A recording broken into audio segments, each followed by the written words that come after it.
नमस्ते, मेरो नाम बिजित राई। म धरानबाट अहिले हालसालै चिरुतार भक्तपुरमा बसिरहेको छु। म चाहिँ as a student city age care training and research सेन्टरमा पढिरहेको छु। हालसालै म जापानमा 3 वर्ष बसेर आएकी छु। त्यहाँ पनि केयर गिभरको चाहिँ माग चाहिँ धेरै नै रहेको छ हैन। मैले चाहिँ केयर गिभिङको कोर्स चुज गर्नुको कारण यहाँ मात्रै नभएर मैले यहाँ आएर जापानबाट यहाँ आएर रिसर्च गरेर हेर्दाखेरि नेपालमा मात्रै नभएर विभिन्न कन्ट्रीहरुमा चाहिँ यसको स्कोपहरु धेरै रहेको कारणले मैले चाहिँ चुज गरेको हो।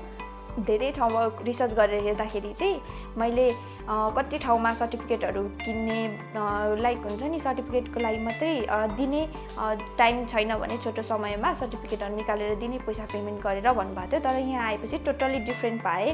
यहाँ चाहिँ कोर्स नगरीसम्म चाहिँ उहाँहरूले कोर्स गरेर पनि एक्जाम नगरीसम्म चाहिँ उहाँहरूले सर्टिफिकेट चाहिँ उपलब्ध नगराइदिनु हुने रहेछ।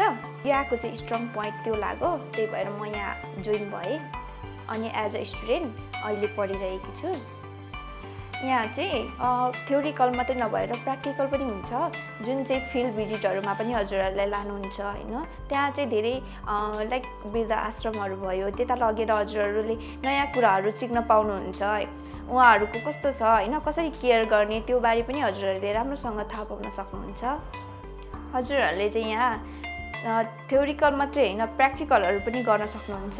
फिल्ड भिजिटहरुमा पनि लिएर जानुहुन्छ, जहाँ चाहिँ हजुरहरुले एज पुगेका आमा बाबुहरुको केयर कसरी गर्ने, कस्तो तरिकाले गरिन्छ भन्ने कुराहरु हजुरहरुले एक्सपिरियन्स गर्न सक्नुहुन्छ।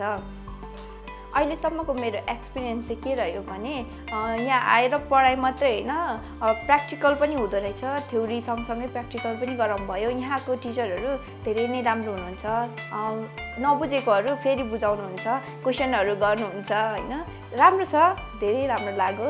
यदि हजुरहरु पनि as a certified caregiver बन्न चाहनुहुन्छ भने हजुरहरुले सिटी एजलाई रोज्न सक्नुहुन्छ, किनभने हजुरहरुले CBDSO र CTBT मान्यता प्राप्त पढेर हजुरहरुले सर्टिफिकेट पाउन सक्नुहुन्छ। त्यसैले हजुरहरु सिटी एजमा आउन सक्नुहुन्छ।